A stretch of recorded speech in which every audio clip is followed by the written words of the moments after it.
sudoeste de Portugal.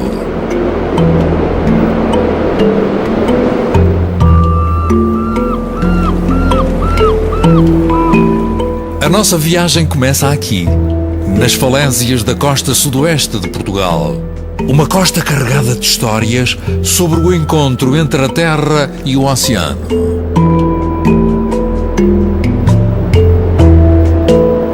Para dar início à narrativa, temos de recuar vários milhões de anos.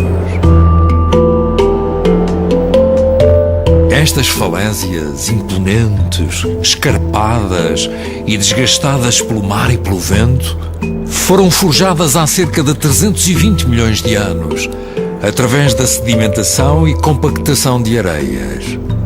Desde então, têm sido sujeitas a incontáveis transformações.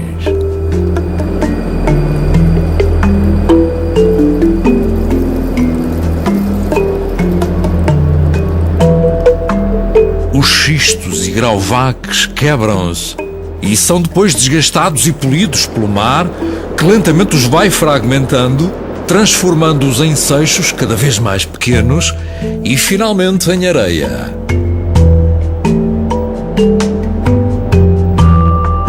O resultado são as belas praias abrigadas que vão aparecendo ao longo desta costa e que não só atraem cada vez mais pessoas todos os anos, mas abrigam também centenas de espécies de animais e plantas.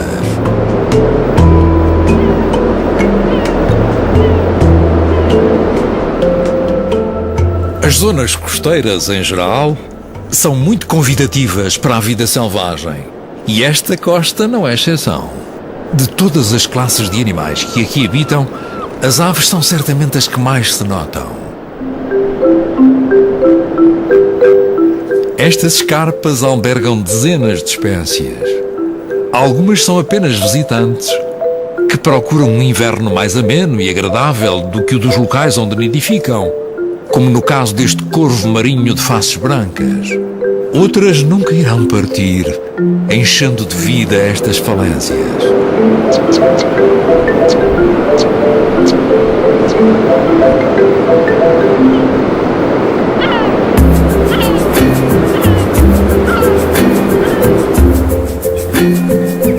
Uma delas é a gralha de nuca cinzenta. É uma ave que vive em colónias de dezenas de indivíduos e que tem relações sociais bastante complexas. Talvez por isso sejam quase sempre observadas em grupos ruidosos que passam o dia a percorrer as falésias em busca de alimento. A gralha de nuca cinzenta é apenas uma das 26 espécies que nidificam nestas escarpas. E, claro, algumas destacam-se mais do que outras, nem que seja pelo tamanho. No início da primavera, as cegonhas brancas começam os seus rituais de acasalamento e aproveitam para retocar os ninhos usados no ano anterior. Muitos destes ninhos são usados há décadas, muitas vezes pelo mesmo par, que volta aqui ano após ano para dar vida às novas gerações de cegonhas.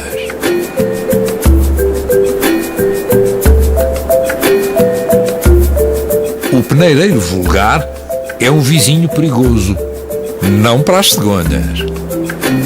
Mas este astuto caçador alimenta-se de um vasto leque de pequenas presas. É comum verem-se a todas as horas do dia a peneirar nos céus sobre os planaltos da costa. Enquanto estiverem no ar, todo o cuidado é pouco para os pequenos habitantes da falésia. Quando são bem-sucedidos, voltam ao ninho, onde as crias esperam pela próxima refeição. Nesta fase, as crias são totalmente dependentes dos progenitores, tanto para se alimentarem como para se manterem quentes. E os peneireiros são pais dedicados. Ambos os progenitores irão passar o mês seguinte a alimentar e proteger as crias, até que estejam prontas para voar e partir em busca de um território próprio.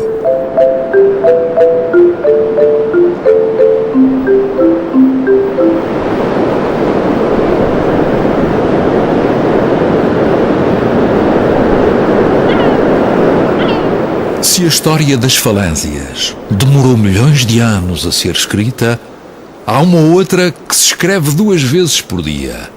Na zona intertidal, ou entre marés, existem inúmeras e surpreendentes formas de vida. Todos os dias temos 2 marés cheias e 2 marés baixas, o que significa que há uma enorme extensão de rochas, areias e poças, e milhões de organismos vivos que ficam sucessivamente ora submersos, ora expostos. De entre as centenas de espécies que vivem nesta sucessão infindável de exposição e submersão, apenas algumas dezenas são facilmente visíveis aos nossos olhos. As poças que se formam na maré vazia são autênticos reservatórios de vida, contendo cada uma comunidades inteiras de seres que se alimentam, reproduzem e convivem, aguardando a chegada dos nutrientes que virão na próxima enchente. Um dos grupos mais especializados na zona de marés é o dos moluscos. Grandes comunidades de cracas, lapas e caracóis do mar ficam expostas na maré vazia e aparentemente fixas às rochas indefinidamente. Mas, se olharmos mais de perto, reparamos que alguns destes seres estão de facto em movimento. Com atenção redobrada, conseguimos até vislumbrar pequenas deslocações das lapas que antes pareciam fixas à rocha.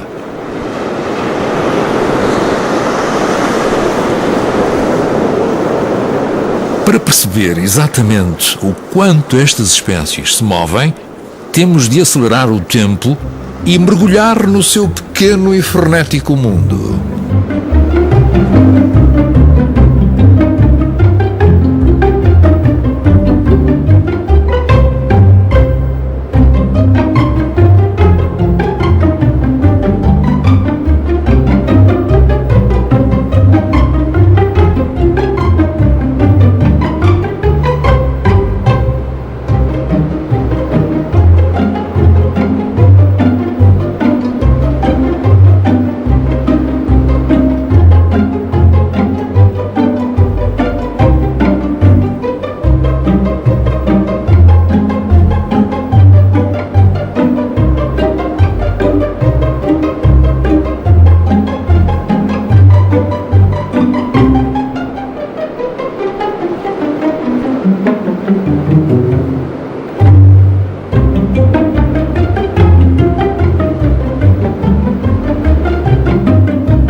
Afinal, são só mesmo as cracas que estão fixas, irremediavelmente à espera que as partículas de alimento lhes passem pela frente.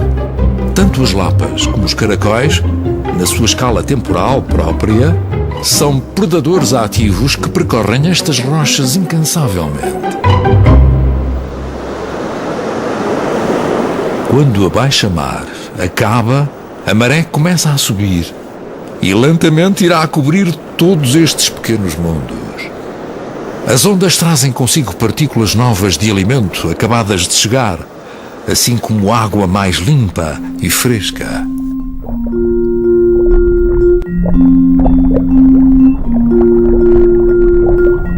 Para os pequenos peixes que têm aqui os seus berçários e que aqui ficarão até terem forças para enfrentar as profundezas do oceano, são ótimas notícias.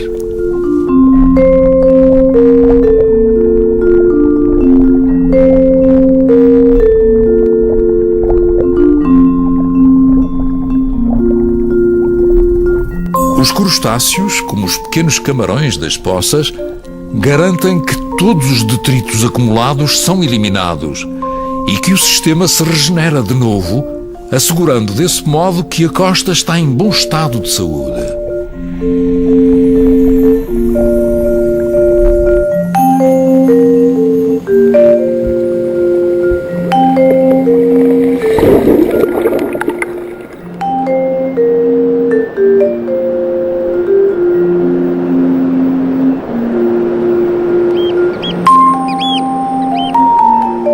Estes são os ostraceiros, viajantes que chegam todos os anos do norte da Europa para invernar no sudoeste.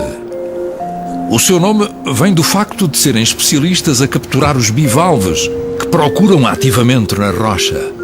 Percorrem milhares de quilómetros para colher os frutos da região e fazem-no todos os anos.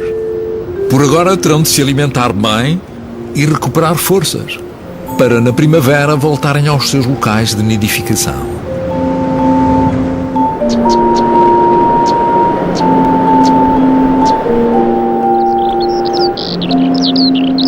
A costa do Sudoeste é longa e extremamente rica em diversidade paisagística. As dunas são um dos habitats mais dinâmicos que ocorrem aqui. Esta paisagem está geologicamente viva e isso deve-se ao elemento que, acima de todos os outros, a vai transformando: o vento. A brisa mais suave tem a capacidade de transportar milhões de grãos de areia que se vão organizando em pequenos montes a que chamamos dunas. Encaixadas entre a linha de costa e a charneca, também elas foram cobertas por vegetação. Como sempre, a vida encontrou forma de ocupar também este nicho aparentemente árido e estéril. De todas as espécies que encontraram um local favorável à sua sobrevivência, talvez as plantas tenham sido as mais bem-sucedidas. Elas são verdadeiras especialistas e estão altamente adaptadas a este habitat. Além de sustentarem as outras formas de vida, elas contribuem para a fixação das dunas através das suas bem adaptadas raízes. Se não existissem aqui, as dunas continuariam incessantemente a flutuar na paisagem.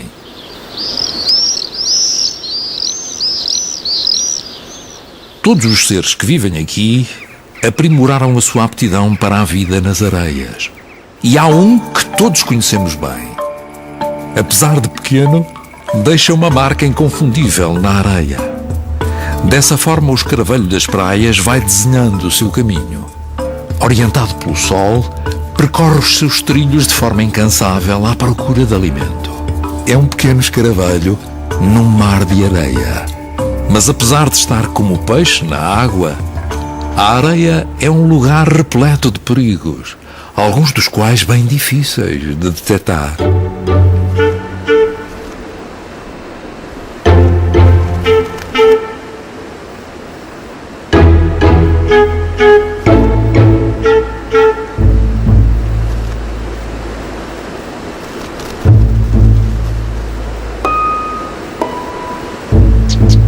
O camaleão.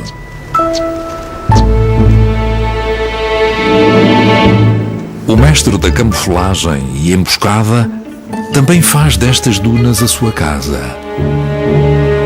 Passa o dia a percorrer vagarosamente os areais ou fica empoeirado num ramo à espera da próxima presa.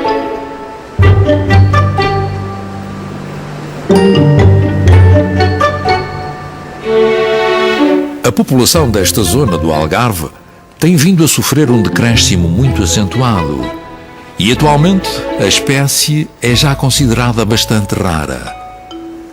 Ainda assim, num dia de sorte, podemos ser surpreendidos por este ser fantástico.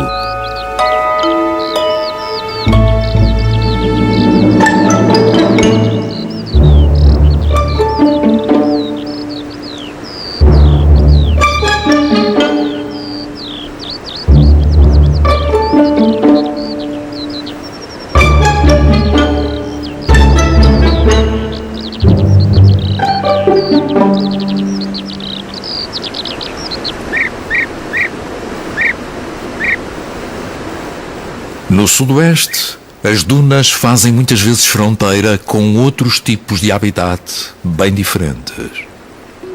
Um dos mais surpreendentes é o estuário. Ao longo desta costa podemos encontrar alguns exemplos. Uns são de maiores dimensões, outros são menores, mas todos escondem as suas surpresas.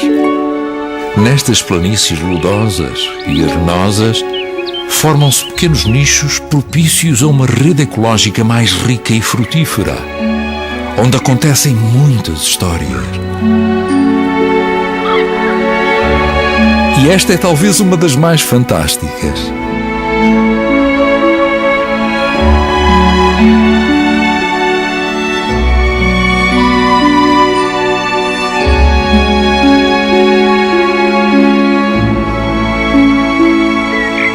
A borboleta monarca.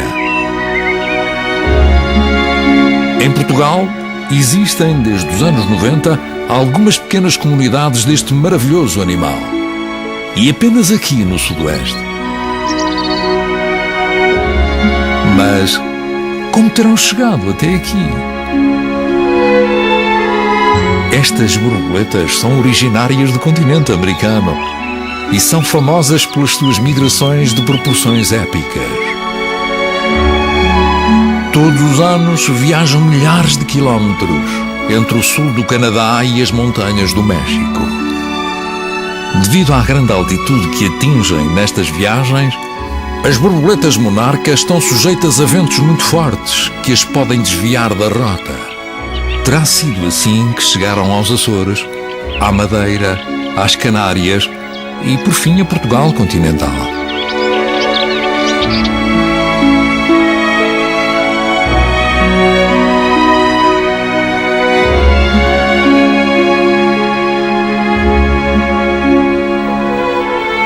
Aqui no Sudoeste, terão encontrado um habitat favorável próximo de algumas ribeiras. Desde essa altura, passaram a reproduzir-se aqui todos os anos, fazendo agora parte deste importante ecossistema que acolhe tantas outras espécies.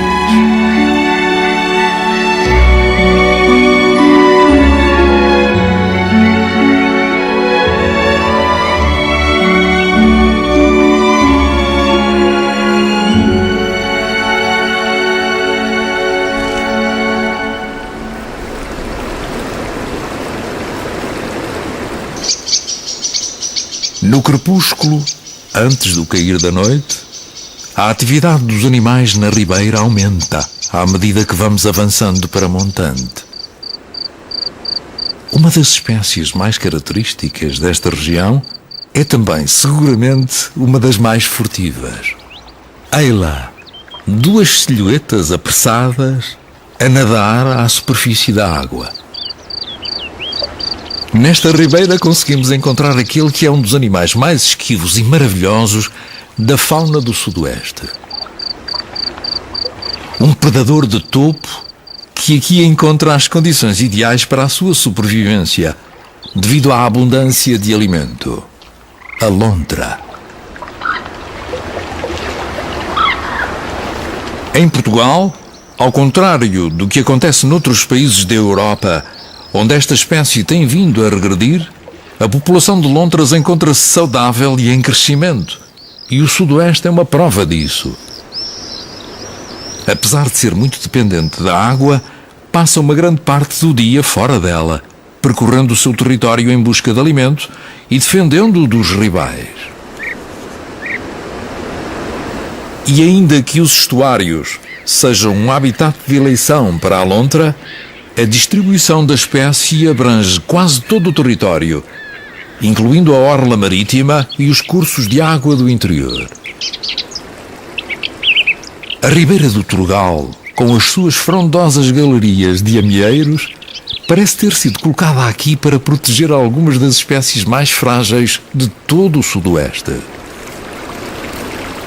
Os pequenos habitats ribeirinhos mediterrâneos estão a desaparecer em Portugal. São cada vez mais raras as ocasiões em que não há perturbação humana significativa. O Turgal é um verdadeiro guardião para muitos dos tesouros da região, mas também ele luta para resistir à passagem do tempo. E para isso conta com a ajuda de um pequeno vigilante. Uma presença discreta que a maior parte das vezes passa despercebida até para o observador mais atento. Esta é a rela meridional. A sua ligação com a ribeira é vital. É aqui que passará toda a sua vida. O papel da rela é garantir o equilíbrio das populações de insetos neste ecossistema. Os anfíbios são animais extremamente delicados. Se houver uma perturbação significativa no habitat, eles serão os primeiros a desaparecer. É uma relação estreita de interdependência. Um precisa do outro para sobreviver num equilíbrio frágil, mas duradouro. O turgal percorre a região há milhares de anos e o seu lugar aqui está cravado na rocha. À medida que vamos subindo, a vegetação torna-se mais densa, o leito fica mais estreito e entramos numa parte mais inalterada da ribeira. É aqui que vivem os seres mais estranhos, que não estamos acostumados a encontrar. Estes insetos estão à superfície da água, movendo-se incessantemente em torno uns dos outros.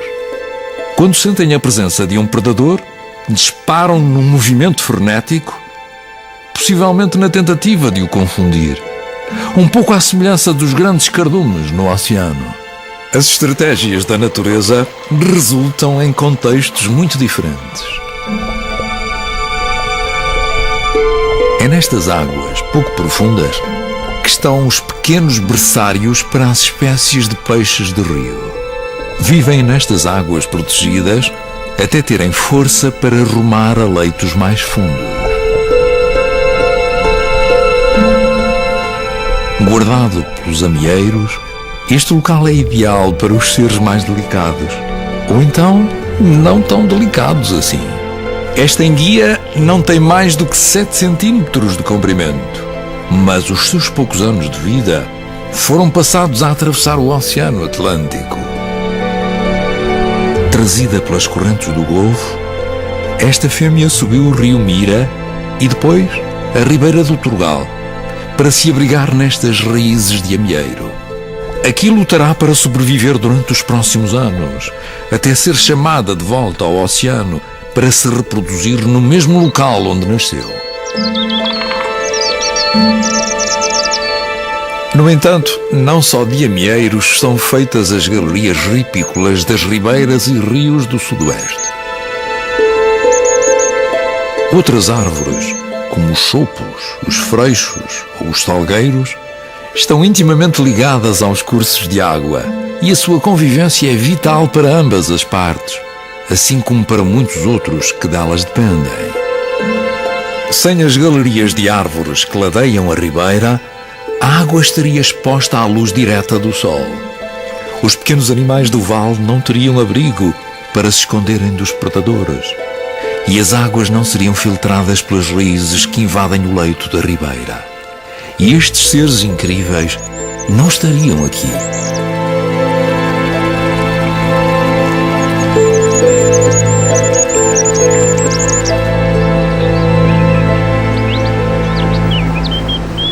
As libélulas estão entre os animais que menos transformações sofreram desde que surgiram há cerca de 300 milhões de anos. Habitam ribeiras com águas bem oxigenadas e com pouca perturbação, onde põem os ovos e passam toda a sua vida. As libélulas vivem pouco tempo na forma adulta que vemos aqui, apenas 3 ou 4 meses. No entanto, passaram os últimos 3 anos em forma de ninfas, no fundo desta ribeira, procurando alimento e desenvolvendo-se até assumir o aspecto atual. Enquanto adultas, alimentam-se de invertebrados e são predadores ativos de moscas e abelhas, mantendo também elas o ecossistema equilibrado.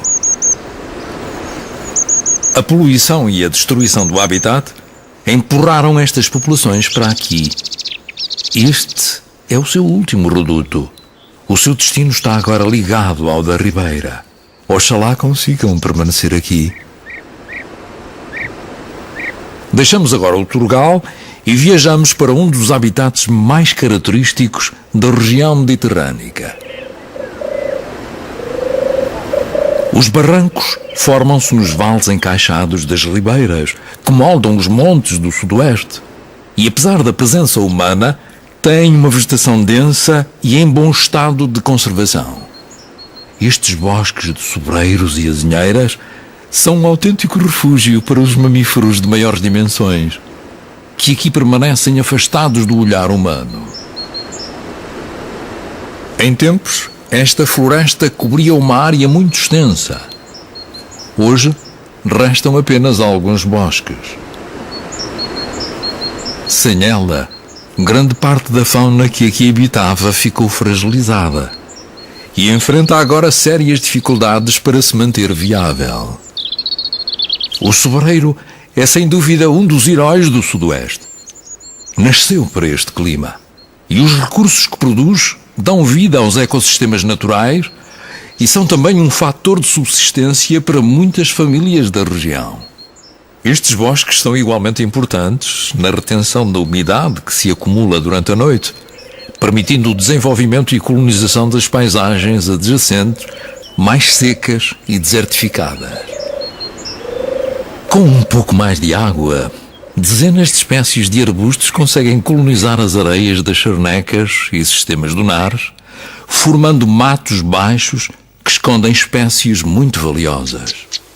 Dos vários arbustos presentes aqui, alguns são joias do Sudoeste. A sua relação com este lugar é de tal ordem que se adaptaram para lá do que era expectável e hoje diferem dos seus antepassados. São espécies endémicas desta região. O valor destas comunidades é inestimável e a área está sob proteção internacional, numa tentativa de conservar estes pequenos nichos de biodiversidade que na Europa são cada vez mais raros. Alheios à sua importância global, estes matos são palco de inúmeras histórias e de seres com ligações entre si, formando uma cadeia alimentar complexa e surpreendente. Como sempre, os insetos dominam uma parte desta cadeia. Os louva-a-Deus são predadores altamente especializados e têm à sua disposição um leque variado de ferramentas que os ajudam nas emboscadas. Logo a seguir estão os predadores mais abundantes da mata, os aracnídeos. As aranhas da família dos salticídeos, com os seus múltiplos olhos, não deixam que nada lhes escape. Aqui têm um importante papel de controlar as populações de afídeos, mais conhecidos por pulgões, que na ausência destes predadores poderiam causar grandes desequilíbrios no ecossistema. Mas mesmo elas podem ser capturadas. Passar de predador a presa é muito fácil neste pequeno e fantástico mundo.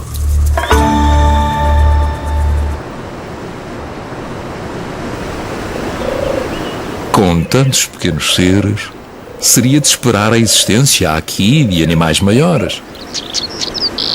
E é o caso. Dezenas de espécies de aves insetívoras encontram aqui um local privilegiado para a sua sobrevivência. As suas silhuetas, pequenas e fugazes, enchem de som, de vida e cor os matos destas charnecas. Algumas aves limitam-se a passar por aqui nas suas longas migrações. Outras consideram o Sudoeste um verdadeiro oásis e é aqui que nidificam todos os anos. Uma das mais abundantes é o cartacho. Na primavera é comum ver bandos de jovens cartachos a darem os primeiros voos e a explorarem este pequeno mundo que um dia será o seu ambiente. Nesta fase já começam a comer por si próprios e patrulham tudo o que é sítio em busca de muitos insetos que lhes servem de alimento. Mas nem todos os que nascem aqui têm uma vida longa. Para alguns, a vida foi mesmo muito breve. Esta andorinha não resistiu aos primeiros meses de vida.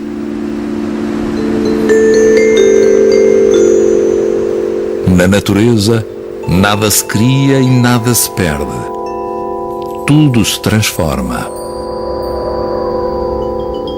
As formigas encarregam-se da situação. São necrófagas incansáveis. Os insetos coloniais têm uma capacidade rara de trabalhar em equipa e não hesitam quando surge uma oportunidade destas. Com uma organização invejável, as cuidadoras dos ecossistemas eliminam rapidamente os vestígios da carcaça e transportam a recompensa de volta para a colónia. Durante os primeiros meses de verão, serão muitas as oportunidades oferecidas às formigas e a outros insetos decompositores, uma vez que muitas das crias não irão resistir às provações dos primeiros meses de vida. Tal como as formigas, existem aqui variadas espécies que tiram partido da matéria em decomposição. Neste arbusto, podemos encontrar uma das mais especializadas, as vespas. Vivem em ninhos que elas próprias constroem. E toda a comunidade está ao serviço da rainha que fundou a colónia. É no ninho que estão também as larvas, que necessitam de cuidados constantes. Para isso, as vespas têm de percorrer a área em torno do ninho à procura de alimento. E apesar de serem exímias caçadoras, predando sobretudo insetos, são também necrófagas oportunistas.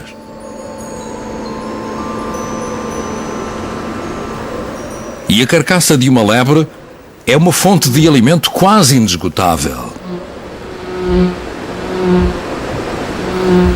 Como seria de esperar, as vespas terão de partilhar este achado. Não tardarão a aparecer muitas outras espécies.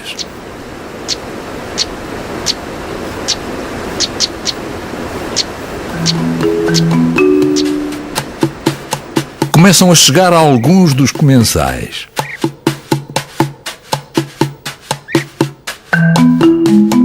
Uma família de saca-rabos aproxima-se. Estes mangustos são sempre desconfiados. Não se sabe que outros poderão ainda vir alimentar-se dos restos da lebre. O grupo está atento ao que o rodeia.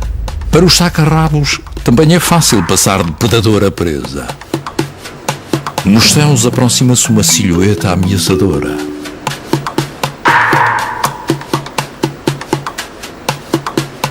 É uma águia cobreira e, neste caso, não encontra nada que lhe interesse.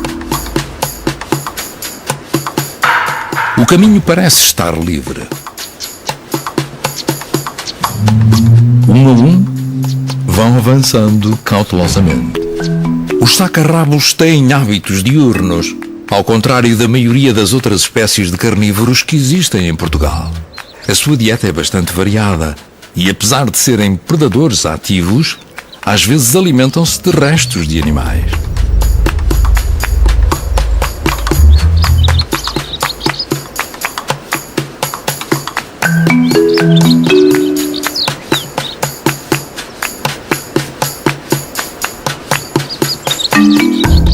As crias mais destemidas avançam para a refeição. Mas as vespas não vão entregar facilmente o troféu e o jovem saca-rabos tem de recuar ao primeiro ataque.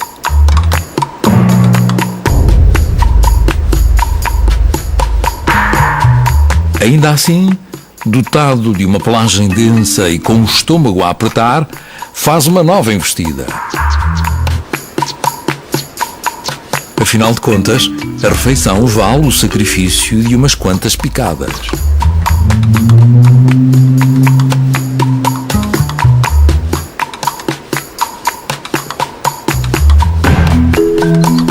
Sem sinais de perigo, outro dos saca-rabos aproxima-se.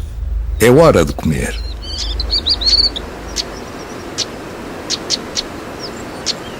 Os mangustos são típicos de África. Como chegaram a ocupar a Península Ibérica é ainda um mistério. Poderão já existir aqui há mais de 20.000 anos, ou então poderão ter sido introduzidos pelos árabes há apenas alguns séculos. Seja como for, estão hoje em expansão em Portugal e tudo indica que as populações continuarão a aumentar.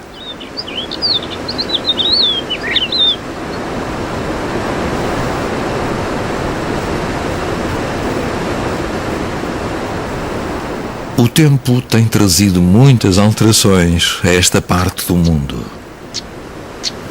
Não se sabe ao certo quando chegaram os primeiros homens a este território, mas aqui, no sudoeste, os vestígios datam de há pelo menos 12.000 anos. Desde essa altura, os vários povos que por aqui passaram têm deixado a sua marca na paisagem, não só construindo povoamentos e fortificações, mas também alterando o meio para deles extraírem os seus recursos. Apesar da presença humana, nunca houve povoamentos de grandes dimensões e a densidade de ocupação manteve-se baixa relativamente a outras regiões do país. Ainda hoje se verifica essa tendência. Porém, os campos agrícolas de maiores dimensões são um grande obstáculo para a saúde dos ecossistemas locais. E nem a demarcação dos limites do Parque Natural tem melhorado a situação nos lugares mais deteriorados. As áreas de monocultura intensiva ou de produção florestal são as que têm uma menor biodiversidade em toda a região e impedem a comunicação entre diferentes populações da mesma espécie. A criação de gado também traz os seus problemas, devido à degradação dos terrenos e à utilização de produtos nocivos à fauna local. Grandes áreas de vegetação autóctone foram destruídas e desde então a paisagem nunca mais foi a mesma. Está, até hoje, radicalmente transformada. Ainda assim, só depende dos produtores locais e das pessoas que aqui vivem adotar medidas mais sustentáveis que ajudem na conservação quer das paisagens, quer da biodiversidade do Sudoeste. Como sempre, nem todas as espécies foram prejudicadas com a chegada do homem. Houve um pequeno grupo que tirou até proveito da situação.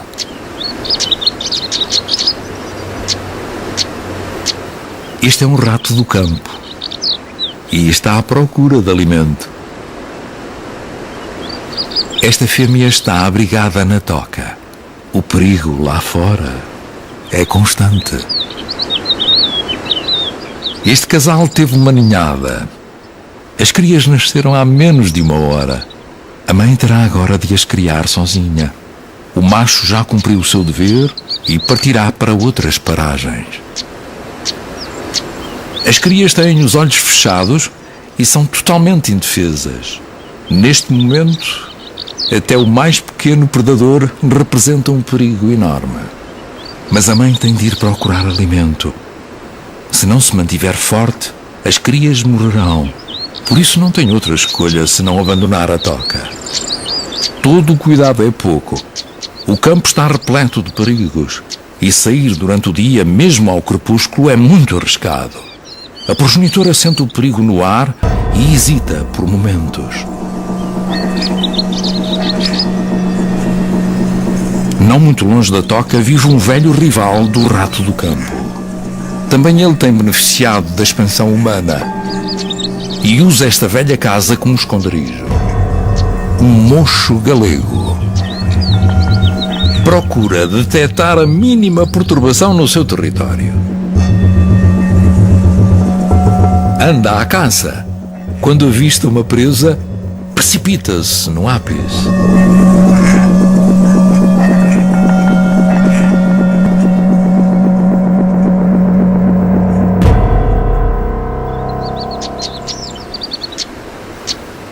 Desta vez, a presa escapou e o mocho regressa de patas vazias à velha casa abandonada.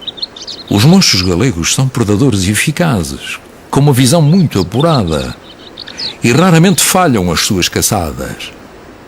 Este mocho, entretanto, terá muitas mais oportunidades para o fazer.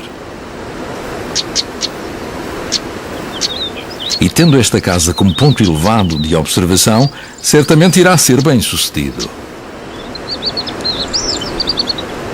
Aqui há muita abundância de alimento, o que é uma boa notícia para as duas crias esfomeadas que esperam em casa pelos progenitores. As crias, com poucas semanas, ainda não se atrevem a sair do ninho. O mundo lá fora é um lugar cheio de perigos e elas ainda não estão preparadas.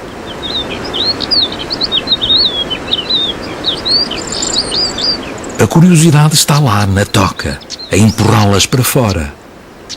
Mas ainda é cedo. Por agora devem limitar-se a observar o mundo pelo pequeno buraco na parede, enquanto esperam que os progenitores lhes tragam alimento nas muitas viagens que terão de fazer. Nas próximas semanas, esta será a rotina que o casal de progenitores terá de cumprir se quiser que a sua ninhada sobreviva.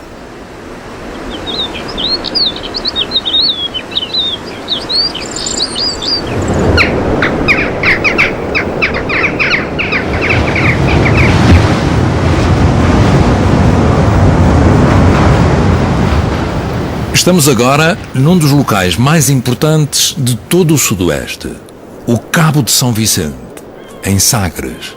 Aqui, além de existirem comunidades de aves muito raras, como a gralha de bico vermelho, dá-se um acontecimento extremamente importante a nível de todo o território português: a migração outonal.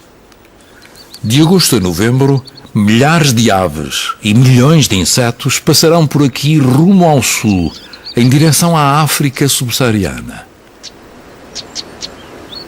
Os campos e matas em torno de Sagres e Vila do Bispo ficarão repletos de vida e movimento.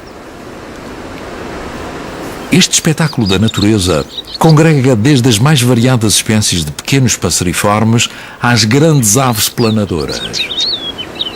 E durante o dia é possível avistá-las a voar alto em grupos numerosos. A riqueza das águas do oceano exerce uma atração forte nas aves marinhas. Algumas espécies concentram-se aqui. Mas para as observar, temos de ir mar adentro e espreitar o magnífico espetáculo que elas oferecem.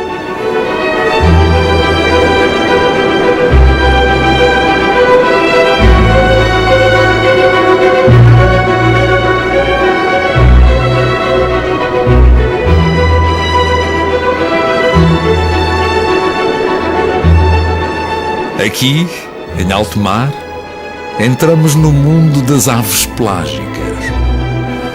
Desde as mais pequenas aves, como os painhos ou as gaivotas, até às várias espécies de pardelas, passando pelos gansos patola, existe um mundo imenso por descobrir.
A nossa viagem termina aqui, tal como começou, na magnífica costa do Sudoeste.